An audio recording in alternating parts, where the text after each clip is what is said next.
Liebe Zuschauer, herzlich willkommen zu einer neuen Folge von Im Auge des Bruders mit Scott Ritter auf unserem YouTube-Kanal Gegenpol. Mein Name ist Monique Stegemann und heute wird es um folgende Themen gehen. Papst Franziskus appelliert für den Frieden und erntet einen Shitstorm des Westens. Vor der Präsidentschaftswahl in Russland. Woher kommt die enorme Popularität des russischen Präsidenten Wladimir Putin bei seinem Volk? Alles nur Manipulation, wie der Westen behauptet? Brisante Details des Taurus-Leaks. Sitzen die wahren Drahtzieher in Washington? Und Scott Ritter steht uns Rede und Antwort. Sieht er wirklich in jedem Deutschen einen Nazi? Vergangenes Wochenende überraschte Papst Franziskus die Weltöffentlichkeit mit einem deutlichen Appell zu Friedensverhandlungen in der Ukraine. Franziskus sprach vom Mut zu Verhandlungen und von der Notwendigkeit, Menschenleben zu retten. Der Westen entfachte daraufhin einen Shitstorm gegen das Oberhaupt der katholischen Kirche bis hin zu Anspielungen, er mache gemeinsame Sache mit Putin. Bundesaußenministerin Annalena Baerbock äußerte, der Papst wisse gar nicht, wovon er rede, man müsse den Krieg mit eigenen Augen gesehen haben. Die Schlussfolgerung der Bundesregierung ist eine Steigerung der Kriegshilfe für die Ukraine. Was sagst du, Scott, zu dem Appell von Papst Franziskus? Warum kommt er gerade jetzt? Trifft er einen Nerv der Zeit? Und woher kommt die geballte Wut gegen den Pontifex von Seiten der vehementen Unterstützer Kiews, wie etwa Baerbock? Well, it's very difficult for me to get into the minds of German politicians these days. I don't understand what their motivations are. I don't understand what their principles are. I'm not a Catholic. I'm not somebody who embraces the notion of a supreme, papal authority. But I do respect people of faith, and I respect people who have faith. And the Pope is the head of the Catholic Church, a Christian church, and I have studied enough about Christianity to know that it's a religion of peace, and that Jesus Christ is somebody who I believe, if he were alive today, would be trying to promote a peaceful resolution to the problems, the violence ongoing in Ukraine. So it's only natural that a man of faith, the Pope, who is, the leader of a Christian religion, advocate for peace. I find it to be natural. I find it to be in keeping with his, his principles, his values, and indeed his mission.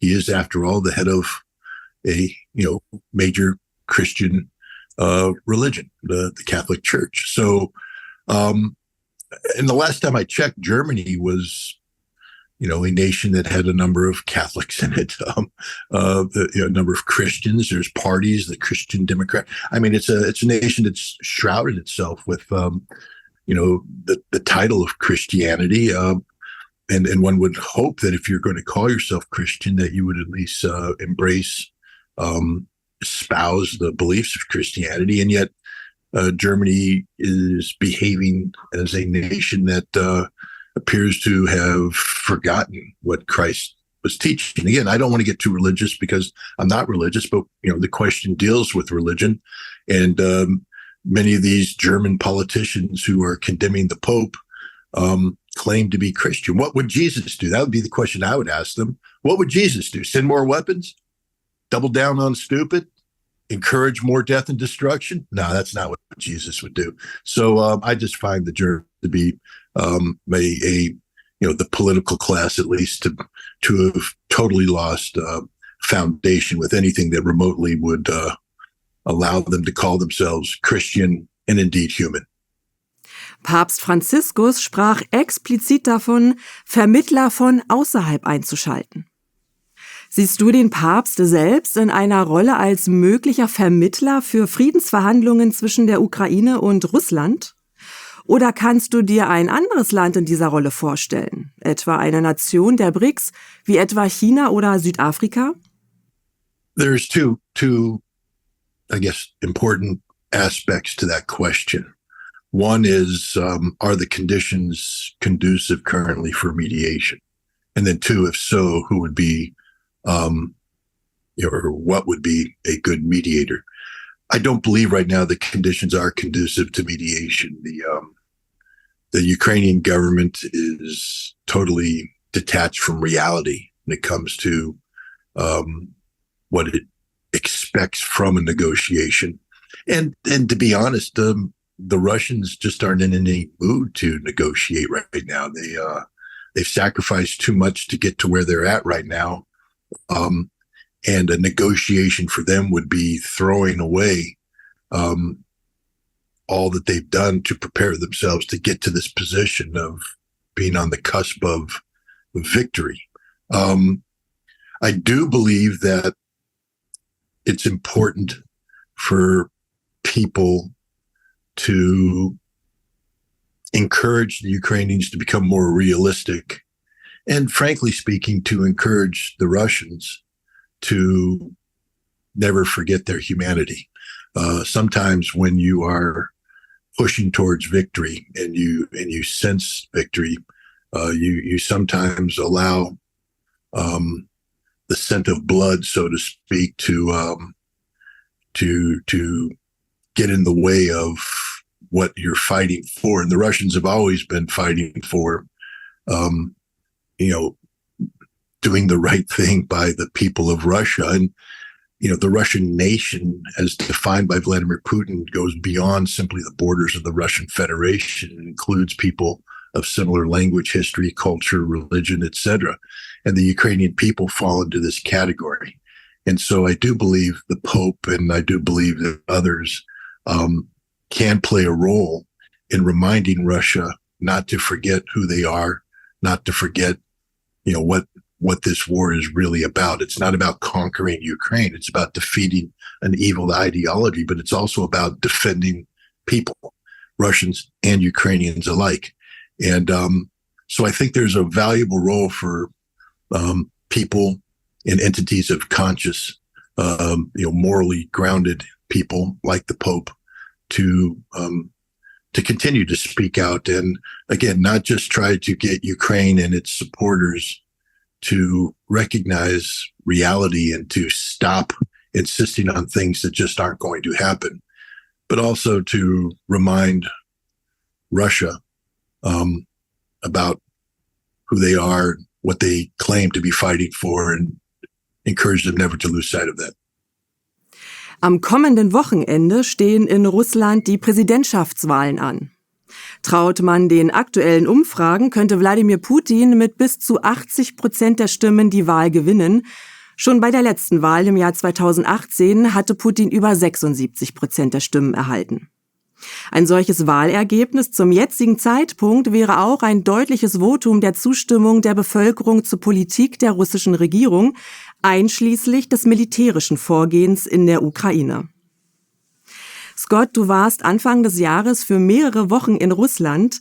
Für viele Menschen in Deutschland ist das schwer vorstellbar. Wie populär ist Wladimir Putin innerhalb der russischen Bevölkerung? Und was bedeutet diese Wahl für Putin und seine Regierung, aber auch für die Russen? I think it's important to point out that this election is taking place at a time of war, and that the Russian people have changed tremendously since the decade of the 90s, when the West was helping create a belief amongst the Russian people that they needed the West to make themselves whole, that by themselves they were somehow incomplete as a nation, as a people, insufficient, collectively. And, what Vladimir Putin has done since coming to power in the end of 1999, early 2000, is to restore Russia's faith in itself. So Russians believe in Russia. And right now, because of what the collective West has done, using Ukraine as a proxy to attempt to strategically defeat Russia through war, through economic sanctions, etc., is get Russians to come together. And Vladimir Putin is the force around which they are rallying. And so, of course, Russians who believe in Russia, who believe that Russia needs to stand up to the collective West, will rally around that symbol. And so that's why I think you're going to see very large numbers in favor of Vladimir Putin. But I also need to point out, I think Vladimir Putin himself would point this out, that it doesn't necessarily mean that you support everything that Vladimir Putin does, nor do I believe Vladimir Putin wants you to blindly support everything he does. I've gone back and listened to him over the years, listened to him speak, and he actively encourages dissent. Now, when I say dissent, I don't mean violent dissent, destructive dissent that seeks to return Russia to the 90s, but dissent that says, I don't agree with what you're doing. And then to say why you don't agree with what that's how you become stronger. I mean, he said that. He said, the more you criticize us, the more we learn. And the more we learn, the better we become. To give you an example, there's polling right now coming out of Russia that suggests that 60 or 57% of Russians strongly believe in what's going on in the war. 57%. Now, if Putin's going to win 80% of the vote, but only 57% of the Russians strongly believe in what's going on, then that means that there's some people who are going to vote for Putin who have doubts. And if there wasn't this war going on that caused Russians to rally around Russia, maybe that number wouldn't be 80%. And that's, I think we need to reflect on that to understand a couple things. One, that Vladimir Putin is not a dictator. He's not an absolute ruler.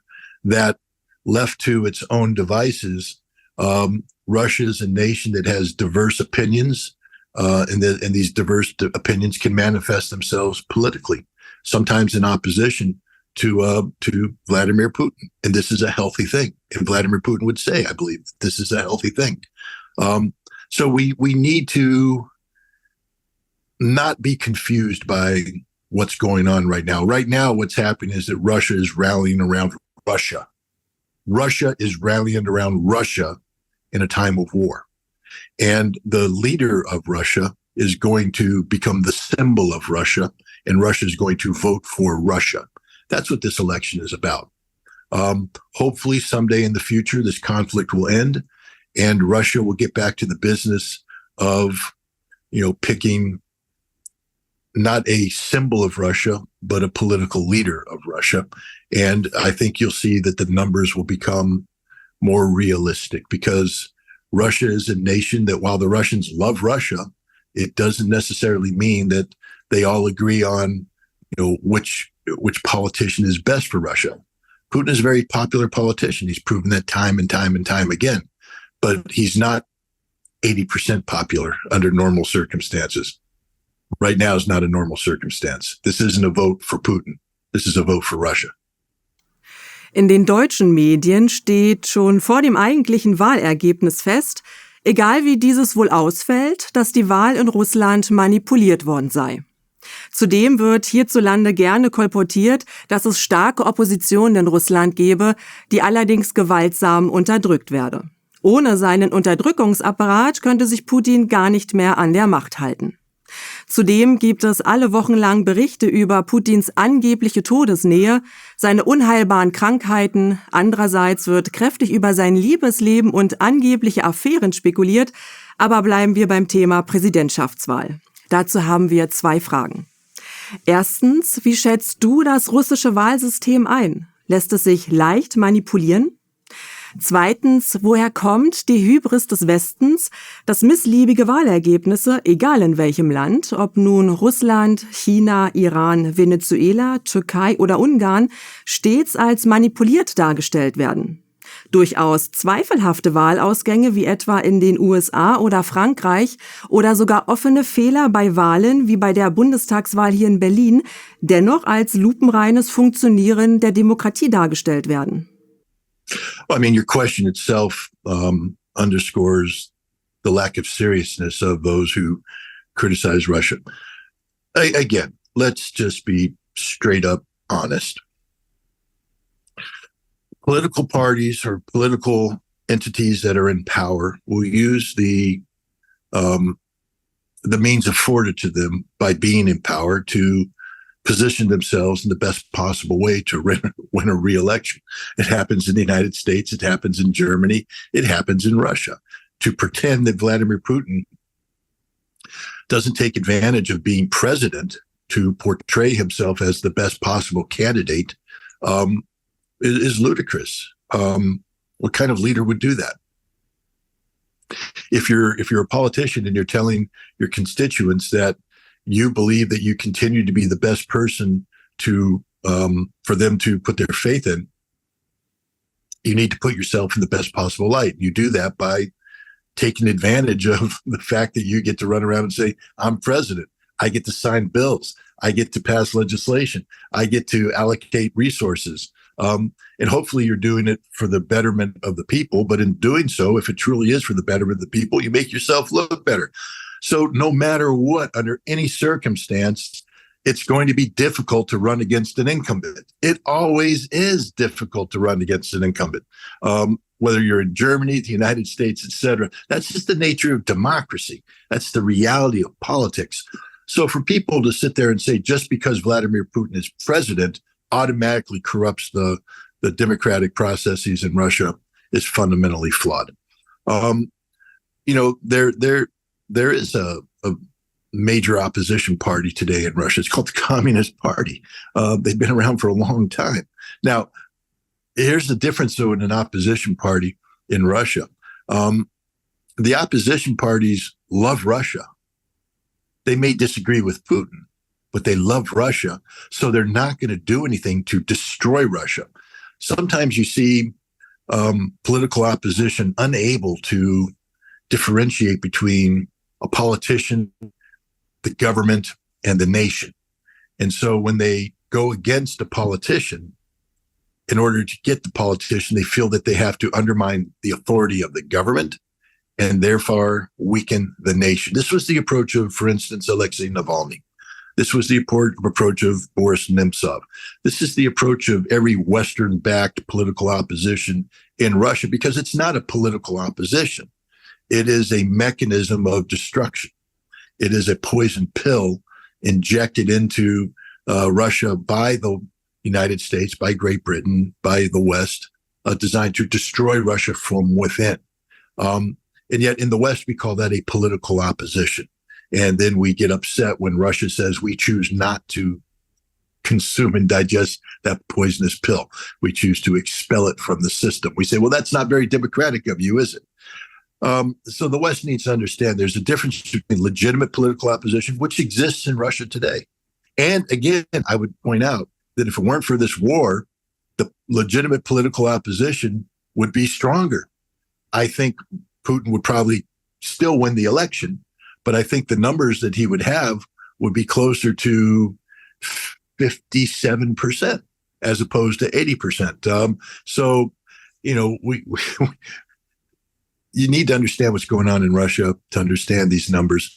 But there won't be a viable, meaningful political opposition in Russia unless it's allowed to grow from within Russia without outside interference. Russia doesn't need the West to come in and fund, democratic groups, journalist reform, all this kind of stuff in the name of, creating the conditions for democracy. Russia doesn't need that. Let democracy develop from within Russia, and you will find that Russia is fully capable of dividing itself into competing political interests that will then compete at the polls to see who becomes the president and who governs Russia. One day, Vladimir Putin won't be here. I'm sorry to say that. He is not immortal. Age is the enemy of us all. And, hopefully for his sake and for the sake of those who support him, he lives a long and healthy life and continues to be, viable politically for maximum extent possible. But at some point in time, Vladimir Putin will no longer be the president of Russia. And at that point in time, Russia will have to continue to survive as a nation state. And they will do so by having political processes that allow people to participate in the elections and select their leader.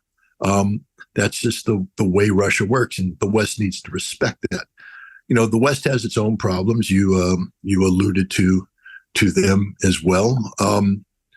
I again, we could go on forever. You could write a PhD thesis about all this stuff, but at the end of the day, the basic principle that everybody should adhere to is that if you're going to call yourself a democracy and embrace, democratic processes to create democratic institutions, to be truly democratic, it has to be derived from the people who are involved.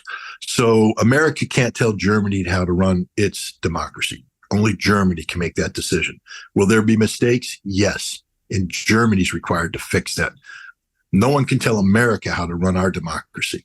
We are making mistakes. We don't need the world to tell us how to fix them. We will fix them. That's our job. Russia has its democratic institutions. It's not the world's place to tell Russia how to be a democracy. Russia will determine that, and Russia will make itself a democracy, but it'll be a Russian democracy, just like a German democracy will be a German democracy, an American democracy will be an American democracy. In unserem Interview vergangene Woche bist du, Scott, sehr hart ins Gericht gegangen. Nicht nur mit der Bundesregierung und der Ausrichtung der deutschen Politik, sondern auch mit der gesamten deutschen Bevölkerung. Deine Aussage, ich zitiere, Kratzer an einen Deutschen und ein Nazi kommt zum Vorschein, ist vielen unserer Zuschauer bitter aufgestoßen. Sie schreiben in zahlreichen Kommentaren, dass man unbedingt differenzieren müsse zwischen der politischen Elite und der normalen Bevölkerung, die keineswegs übereinstimmt mit der deutschen Außenpolitik. Des Weiteren wurde vielfach argumentiert, dass selbst im Hitlerfaschismus keineswegs jeder Deutsche ein Nazi gewesen sei. Man erinnere sich etwa an die abertausenden inhaftierten Kommunisten und Gewerkschafter, an Gruppierungen wie die Weiße Rose oder dem versuchten Staatsstreich des Grafen von Stauffenberg. Oder noch deutlicher an das Nationalkomitee Freies Deutschland, das im Bunde mit der Sowjetunion für die Befreiung Deutschlands und ganz Europas kämpfte. Man kann Persönlichkeiten wie Albert Einstein, Bertolt Brecht, Georg Elser oder Ernst Thälmann aufzählen und. Kannst du bitte in diesem historischen Kontext deine Aussagen präzisieren? Was meinst du damit, wenn du sagst, kratze an einen Deutschen und ein Nazi kommt zum Vorschein? Kämmst du wirklich alle Deutschen, auch historisch gesehen, über einen Kamm? You'll always be able to find exceptions to the rule. No rule encompasses 100%. So my scratch a German, get a Nazi rule, which I stand by, will have exceptions. And you've alluded to several throughout history. And I'm sure today in Germany, there will be people who are the exception. But if you work at a German munitions plant and you get up in the morning and you go to work and you do your job and you make munitions knowing that those munitions will be used either to go to Ukraine to kill Russians or to be part of a revitalized German military whose orientation is to the east, you're a Nazi. Got it? I don't know how to make it any clearer than that. If you're a German farmer who gets up in the morning and goes to work and you grow crops, and these crops are used to feed a nation that has armament factories that are producing weapons that go to Ukraine to kill Russians or used to revitalize a new militarized Germany, you're a Nazi. If you work in an auto factory and you produce vehicles that allow Germans to move around autobahns that are produced by workers who build the streets, and you do all this to facilitate factories that produce weapons that go to Ukraine to kill Russians or to revitalize the German military, you're a Nazi. Got it? I don't know how to make it any more clear than that. So as long as Germany collectively, as a nation, continues to support the policies that's embarked on, there ain't no difference between you today and the Germany of the 1930s. None whatsoever. And your fate will be the same. Prove me wrong. Go to the streets. Carry out a revolution. Show me you're not Nazis. Get rid of your government. Overthrow your government. Do something. Be those exceptions to the rule. Otherwise, if you just sit at home, pick your nose, eat schnitzel, you're a Nazi. I hope I made it clear. Ein weiterer Aspekt, der unseren Zuschauern aufgefallen ist die Stoßrichtung deiner Kritik ausschließlich in deutsche Richtung. Zahlreiche Kommentare hoben hervor, dass Deutschland keineswegs souverän agiere und dass die Drahtzieher hinter der deutschen Außenpolitik letztlich in Washington säßen. Tatsächlich lässt sich das sogar auch im Taurus Leak heraushören. Von dem Kreis der Bundeswehroffiziere wird erwähnt, dass der Plan zum Angriff auf die Krimbrücke eng koordiniert wurde mit dem ehemaligen Kommandeur der US-Luftstreitkräfte im Pazifik, General Kenneth Wilsbach, und auch seinem Nachfolger im Amt, General Kevin Schneider, vorgestellt wurde. Es klingt an, dass die Bundeswehr ihre Pläne nicht ohne ein Okay aus Washington umsetzen dürfte. Was sagst du zur Autarkie der Bundeswehr und der deutschen Außenpolitik? Handelt Deutschland wie ein souveräner Staat? Und kann Deutschland überhaupt wie ein souveräner Staat handeln, wenn nach wie vor Besatzungstruppen im Land sind und die deutsche Wirtschaft eingeschnürt ist vom US-Kapital? Muss die Kritik am Handlanger nicht auch zwingend den Drahtzieher treffen? I think anybody who follows me would understand that I criticize the United States far more than I criticize Germany. This is a platform where you ask me specific questions about Germany, so you get specific answers that are focused on Germany. But if you don't for a second think that I put laser focus on criticizing my government and the policies of my government, then you don't know who I am. Okay, I'm an American who believes that America should be a nation that lives up to the values enshrined in the Constitution, that speaks about the value of human rights, human life, justice, these principles. I oppose wars of aggression. I oppose what America does in its foreign policy. I condemn America for this foreign policy. But, come on, Germany, grow up. What kind of child are you? Really? Oh, no. Big bad America told me to do this. I had no choice to do it. Grow up. You're in the Bundeswehr. You're a soldier and you can't stand up and stare somebody in the face and tell them to back the hell off. Then take the damn flag off your shoulder, sew on the American flag, and admit you're just a colony of America. Pull down the German flag over the Bundestag, raise the stars and stripes, and call yourself the 51st state. Bunch of cowards. That's the most cowardly thing I've ever heard. You either are or you aren't. You're either German or you're not. I don't want to hear, I'm occupied. If you're truly occupied, if you truly believe this, because I'm calling you out, you hypocrites, because you don't believe it. It's just an excuse. Oh, we're occupied. Then throw them out. Throw out the American soldiers. Do what an occupied people do to the occupiers. But you don't, because you're not occupied. Because you allow the Americans there. You want the Americans there. You need the Americans there. Because you're little children, you're little lost children, and you have to have an adult holding your hands as you cross the street. You're pathetic. I'm sorry. Come on, Germany, grow up, be a nation, be people, take control. But oh no, we're occupied. You're cowards. And that, by the way, is the foundational aspect of being a Nazi. Because Nazis aren't brave. Nazis are cowards. Nazis are people that sit there and live their life as the ash comes down from the concentration camp next door on their shoulder, and they take it off their shoulders and pretend it didn't happen. Nazis are the people that sit there and turn their eyes away as the trainload of Jews go through the train station, and you hear their cries, but you close your ears because you're a coward. That's what a Nazi is. Germany is a nation of cowards.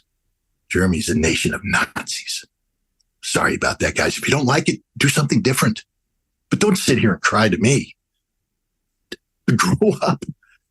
I mean, really become adults. Take America out of your damn country if you feel you're occupied. You're not occupied. You're pathetic. You surrendered a long time ago. You stopped understanding what it meant to be German. You think it meant to be German, you have to have a strong military and march on the East. No, no, no. To be German, you have to care about Germany. To be German, you have to do things for Germany. For Germany, not for anybody else. And if you don't study history and you don't understand why it is so frickin' perverted that Germany is once again in Ukraine trying to kill Russians, get the hell out of here, man. Vergangene Woche sprachen wir auch über mögliche Lichtblicke für die deutsch-russischen Beziehungen. Nun hat sich der russische Präsident Wladimir Putin jüngst genau dazu geäußert. Er sprach von goldenen Zeiten, die immer dann eintraten, wenn Deutschland und Russland gemeinsam und vereint gehandelt hätten. Dabei muss man nicht nur an die ferne Vergangenheit denken, wie etwa die Napoleonischen Kriege, sondern kann auch an die deutsch-russische Zusammenarbeit im 20. Jahrhundert denken. Etwa mit der DDR im Rahmen des Rates für gegenseitige Wirtschaftshilfe und dem Warschauer Pakt. Aber auch an die guten deutsch-russischen Wirtschaftsbeziehungen, etwa unter Bundeskanzler Gerhard Schröder.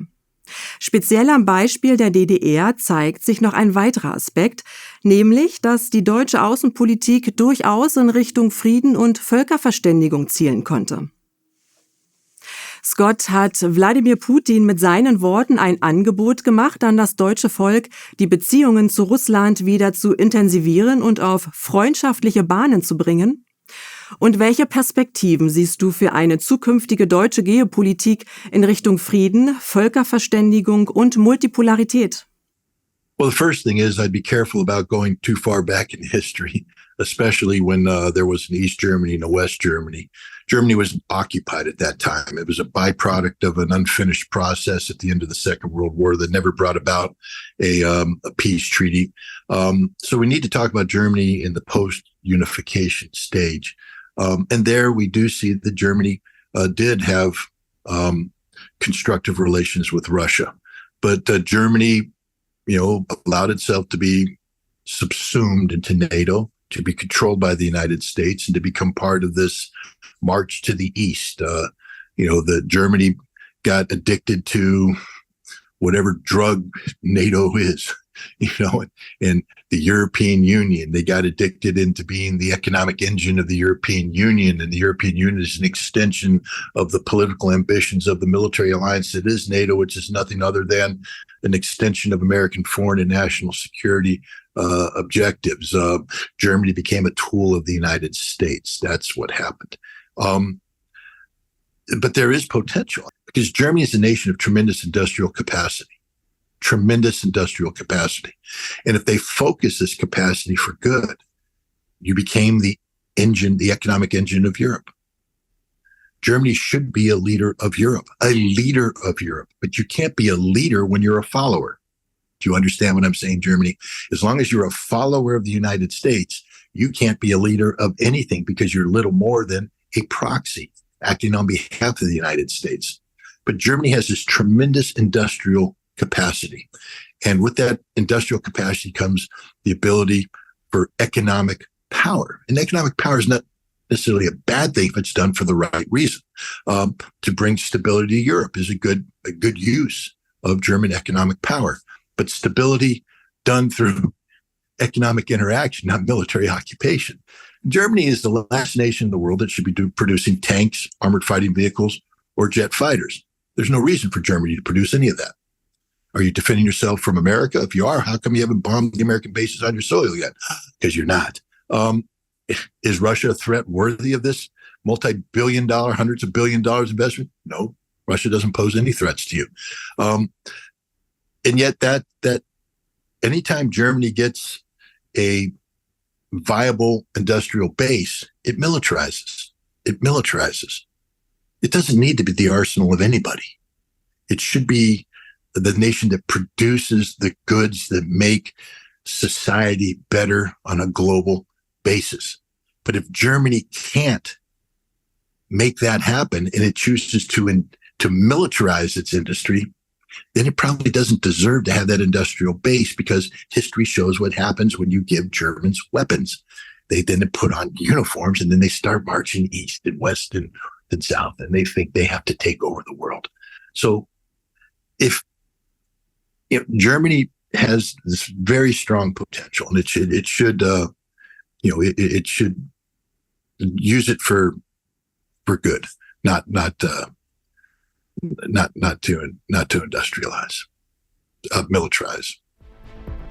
Liebe Zuschauer, wir sagen herzlichen Dank an Scott Ritter für seine Zeit und umfassenden Analysen. Und auch an euch, wie immer, vielen Dank fürs Zuschauen. Wenn euch die Sendung gefallen hat, teilt unser Video breit in den sozialen Medien und abonniert unbedingt unseren Kanal Gegenpol. Folgt uns auch auf den Plattformen Odyssey und X. Und wenn ihr mal Fragen habt, die wir unbedingt mal an Scott Ritter stellen sollen, dann schreibt sie uns doch hier in die Kommentare. Ich sage Tschüss und bis nächste Woche bei Im Auge des Bruders mit Scott Ritter.